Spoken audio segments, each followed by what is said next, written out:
Assalamualaikum warahmatullahi wabarakatuh. Si Koboy ngaji ya teman-teman ya.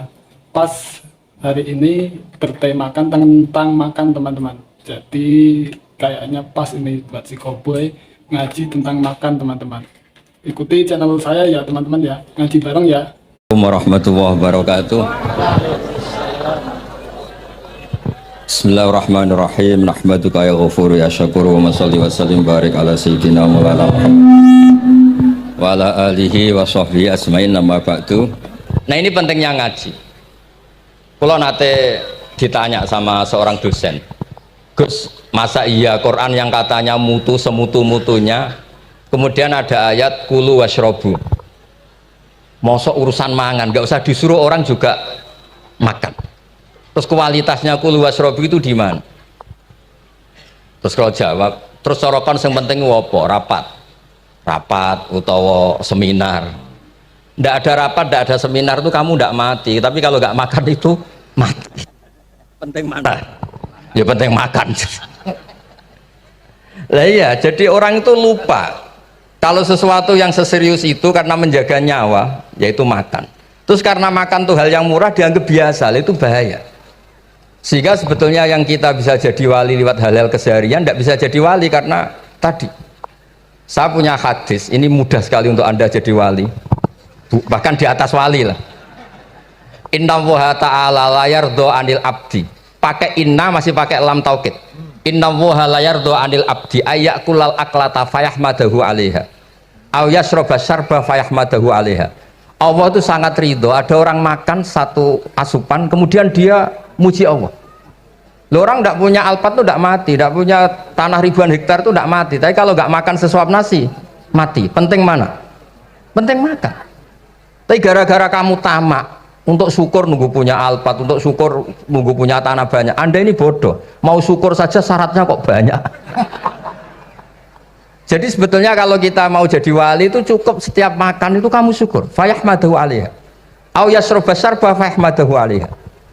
Makanya wali-wali dulu kalau didik raja yang sedang berkuasa itu ditanya, kamu raja besar, punya pengaruh besar, andaikan kamu di padang pasir dan kemudian Anda tidak mendapatkan air sama sekali, apakah kamu menggantikan kerajaan kamu demi beli satu seteguk air? Iya, akan saya beli karena saya kalau tidak minum mati. La tafroh bimulkin la yusawi jar'atama'in. Kamu jangan bangga dengan sistem kekuasaan yang tidak senilai dengan seteguk air.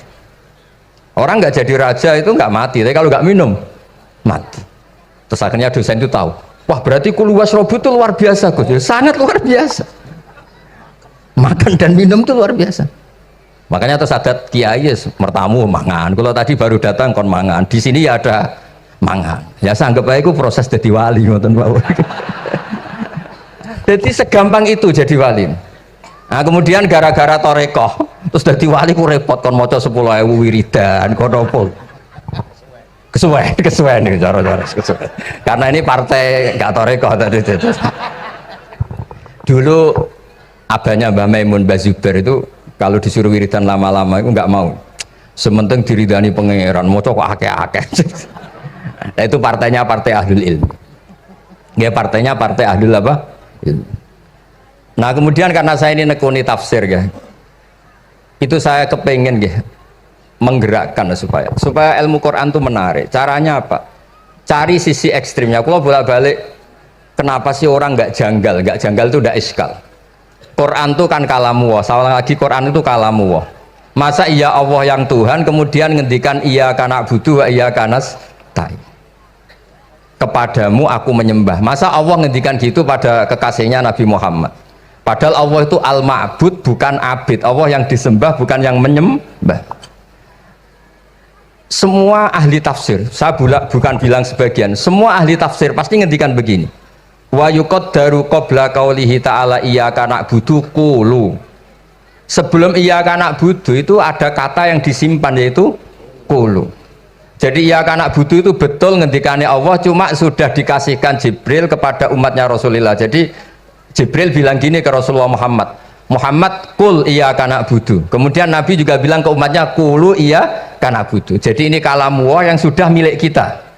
Nah berhubung milik kita, kita sah mengatakan iya karena bukti. Karena kalau tidak janggal, masa iya Allah berdoa ihdinas siratal mustaqim, tunjukkan kami jalan yang benar. Lah kalau ihdinas siratal mustaqim kalam Allah berarti kan Allah yang berdoa.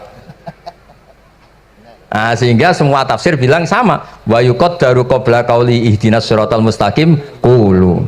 Nah, terus ada mufassir lain bilang jangan mulai iya karena butuh ya semuanya, mulai bismillah, qulu bismillahirrahmanirrahim.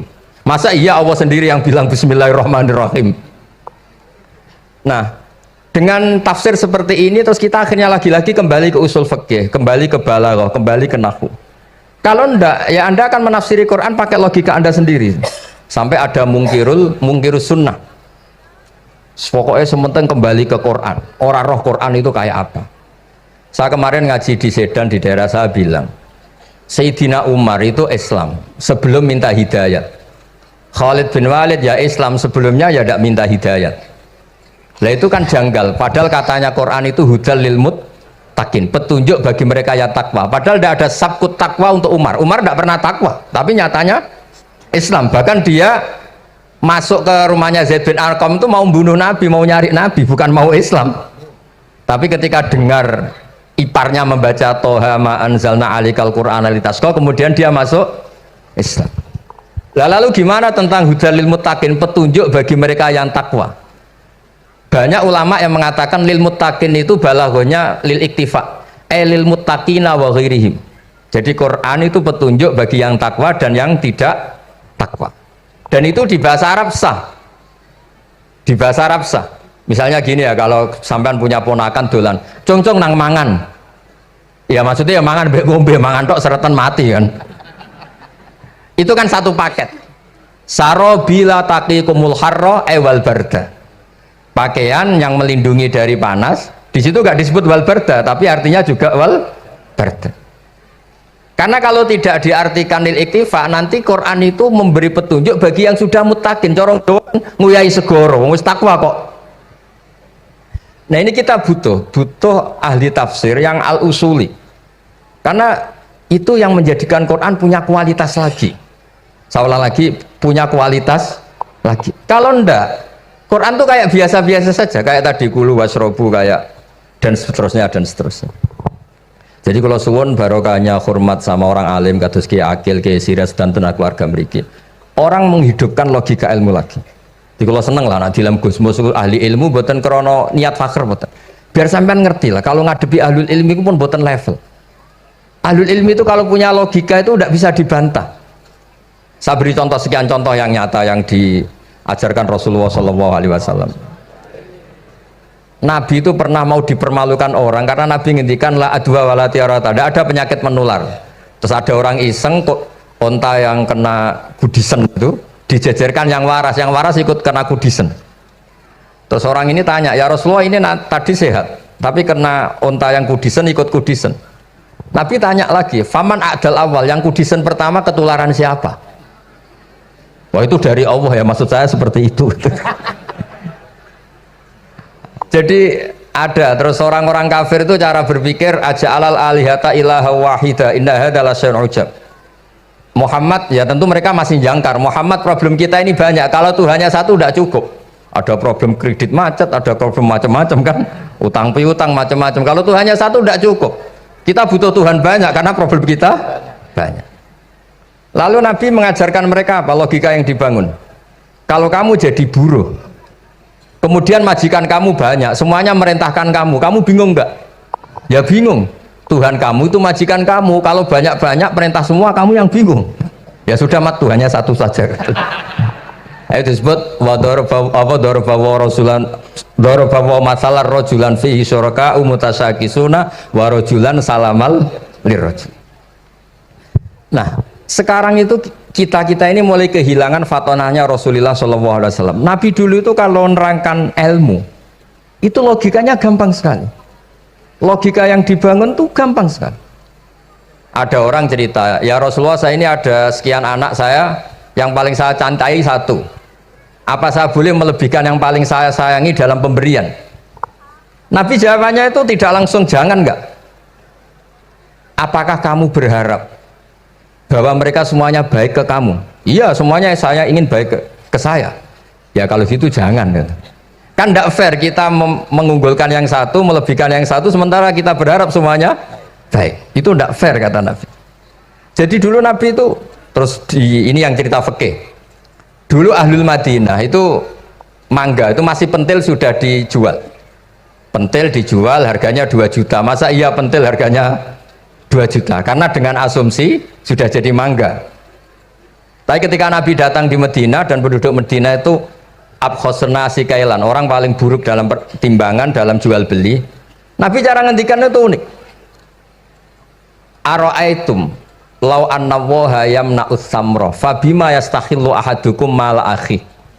Kalau pentil ini ternyata kena angin terus kemudian tidak jadi buah, lalu kamu nerima uang 2 juta itu atas nama apa? Atas nama beli pelem, nyatanya belum jadi mangga.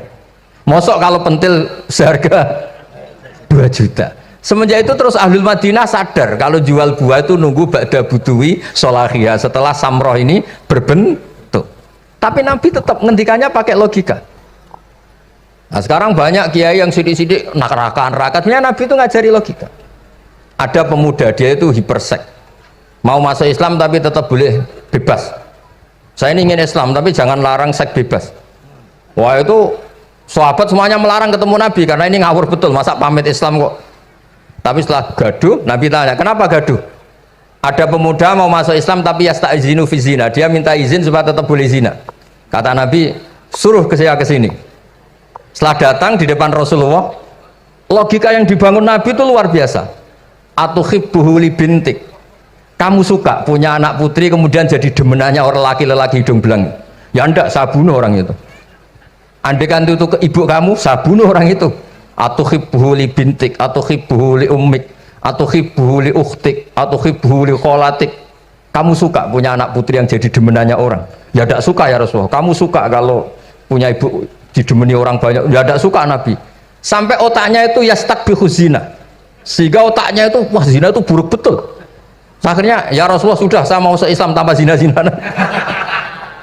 Karena logika yang dibangun Nabi itu luar biasa. Nabi pertama mengingatkan atuhibbuhu li bintik, atuhibbuhu li ummik, atuhibbuhu li ukhtik, atuhibbuhu li kholatik. Sampai dia ini nggak bisa apa-apa. Sudah Nabi sudah. Jadi logika ini yang harus kita waris. Lagi-lagi kembali yang bisa waris itu ahlul ilm. Sama itu kan kayak diskusinya Nabi Yahya dan Nabi Isa.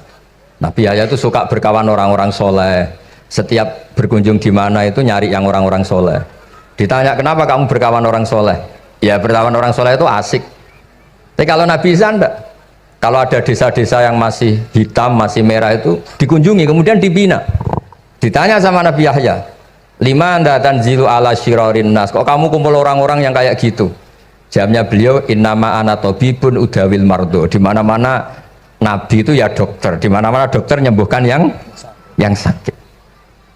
Jadi dulu logika kebalikan itu dibangun sehingga dulu ulama khilaf itu ikhtilaful a'immah apa? Rahmah. Masyhur itu. Saya sering cerita dan itu ada di kitab Khilyatul Auliya. Nabi Yahya itu lebih ceria. Nabi Isa itu agak sering cemburut. Atau kebalikannya apa? Yang satu tuh mali aro ka'abisan. Ka'annaka taqnatu min rahmatillah. Kamu kok sering cemburut, seakan-akan rahmat Allah itu terbatas. Wong kok ora iso syukur. Yang satu nggak jelek, mali aroka dohikan ka annaka ta'manu min makrillah. Kowe kok guya-guyu, kok is bebas kon rokok ae gitu. Nah, sehingga ya itu tadi sudut pandang. Makanya saya sering cerita dulu kalau Said Abdul Al-Haddad itu tanya, "Cung kowe ngaji sopo?" Ngaji si A. Kiaimu tahu nangis? Ndak. Ojo ngaji, kiaimu ati atos, kiai kok ora iso nangis. Tapi kalau Abdul Hasan Asadili kebalikan, cung kowe ngaji sapa? Ngaji si A. Kiaimu tahu guyu nak ngaji mboten nate. Ora usah ngaji wong ora iso syukur.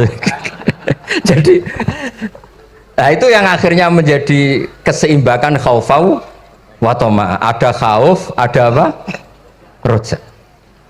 Sehingga karena sudut pandang itu nggak bisa dihilangkan, sawalangnya nggak bisa dihilangkan. Ini yang sering diceritakan kisah itu kakaknya ini.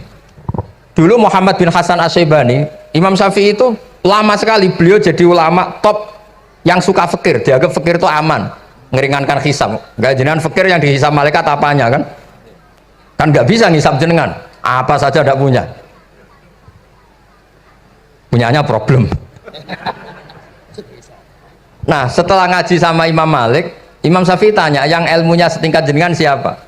Kata Imam Malik, sebetulnya Abu Hanifah, tapi orangnya sudah meninggal, tapi ada muridnya, namanya Muhammad bin Hasan Asy-Syaibani. Kamu ke sana, dari Madinah ke Irak, dulu tempatnya di Baghdad. Setelah di Irak, Muhammad bin Hasan Asy-Syaibani itu kalau ngitung uang tuh di meja, emasnya itu banyak, uangnya banyak, dia hitung di meja, malah kaget. Saya ini gedeng kiai, kedunyan ini ketemu kiai, kedunyan. Ya karena Muhammad bin Hasan Asy-Syaibani itu wali, kamu tanya, kamu heran ya ada kiai kaya? Iya.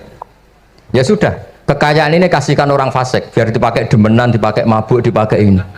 Terus, ya jangan, kalau kena orang fasik bahaya, jenengan saja. Semenjak itu Imam Syafi'i mulai rodok seneng duit. Jadi ada ceritanya soalnya kok diangen-angen, nah terus keterusan umatnya kayak gini-gini itu.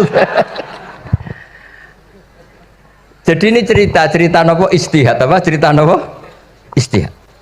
Sama pangkat juga sama. Gue seneng nak wong soleh-soleh tidak ikut ngurus negara ini. Mau dikemanakan negara ini? Tapi ada yang berpikir, gue seneng nak wong soleh terkontaminasi. Ya sudah monggo. Sing isra payu jabat, nggih berpikir zuhud. Sing payu yo berpikir politik. Yang penting semuanya itu berdasar ilmu. Yang penting itu semuanya berdasar apa? Ilmu. Karena ilmu ini basis yang paling diridani Allah Subhanahu wa Ta'ala. Masyhur itu di Ihya sering diceritakan Imam Ghazali, ana alim uhibbu kulla alim. Kata Allah, saya ini alim dan sangat mencintai orang alim. Karena orang alim ini yang tahu perspektif. Orang yang enggak, yang ngiranya, saya ulang lagi, yang ngiranya itu enggak ilmiah. Di depan orang alim itu sangat-sangat apa? Ilmiah. Yaitu tadi misalnya ada ayat wa min ayatihi manamukum billaili wan nahar. Masa iya tidur yang ngorok semua turunnya secara jelas kok jadi wamin ayatihi? Tanyakan ahli medis, sistem tubuh kita kalau nggak tidur itu kayak apa rusaknya? Dan toat pas-pasan ini satu-satunya solusi yo turu.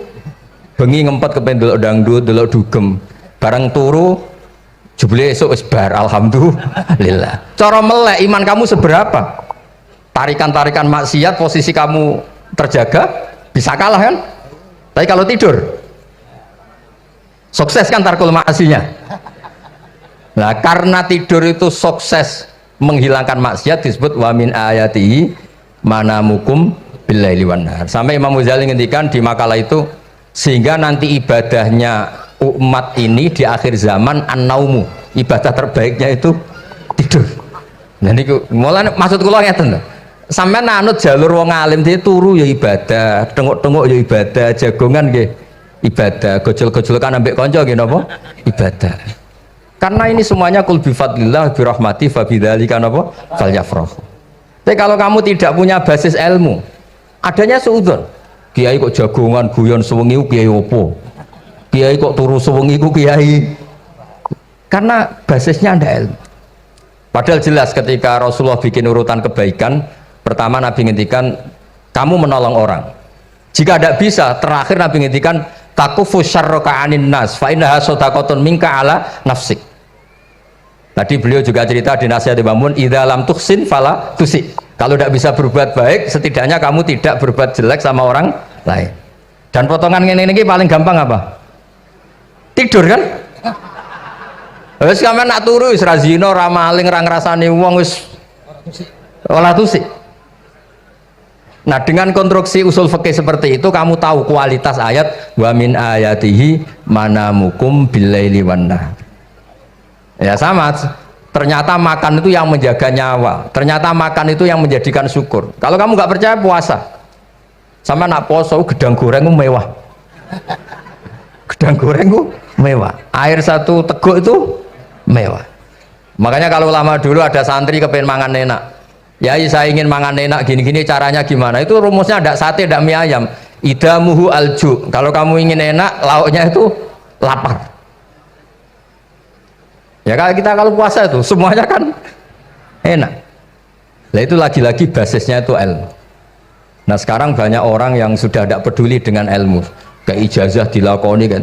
Jadi kayak wiridan la ilaha illallah itu sebetulnya harus dibarengi dengan ilmu. Ini yang terakhir supaya nggak lama-lama. La ilaha illallah itu basisnya ilmu. Surga yang begitu mewah itu dibikin juga bagi yang melafadzkan la ilaha illallah. Neraka yang begitu ekstrim sampai kalau benda dijatuhkan dari atas ke neraka itu sampai bawah nunggu 70 tahun. Bisa kamu bayangkan kalau kamu di dalam naiknya susah itu. Ini dijatuhkan ke neraka itu sampai bawah nunggu berapa? 70 tahun. Loh, neraka sebegitu ekstrim itu dibikin untuk yang menolak la ilaha. Berarti kalimat ini kalimat spesial. Kalimat yang neraka dibikin ya atas nama itu yang menolak, surga dibikin juga atas nama itu yang menerima. Itu satu saktinya la ilaha illallah. Sakti kedua, orang kafir 70 tahun ngelafadzkan la ilaha illallah sekali langsung dihukumi mukmin. Yughfar lahum ma qad salaf. Qul lil ladzina kafaru iyantahu yughfar lahum ma qad salaf. Orang yang melafadzkan la ilaha illallah Muhammadur Rasulullah itu dosa 70 tahun kafir itu hilang semua. Tapi gara-gara ada ilmu terus diumumkan tahlil dening Kiai Haji Niam mesti sing nguri wah sawi gue mesti gue. Padahal kalau kamu tahu ilmunya tadi ini kalimat yang luar biasa, kalimat yang bisa melebur dosa. Bahkan dalam madzhab Sadiliyah itu unik. Kalau kamu wiridan la ilaha illallah itu jangan istighfar dulu, istighfarnya belakangan. Alasannya Abdul Hasan As-Sadili itu fa'lam annahu la ilaha illallah wastaghfir li dzambik li hadil kalimah. Orang kafir 70 tahun dia istighfar 100 kali nggak akan dimaafkan Allah, tapi ngelafatkan la ilaha illallah langsung dimaafkan. Jadi orang bisa dimaafkan tuh barokahnya la ilaha illallah.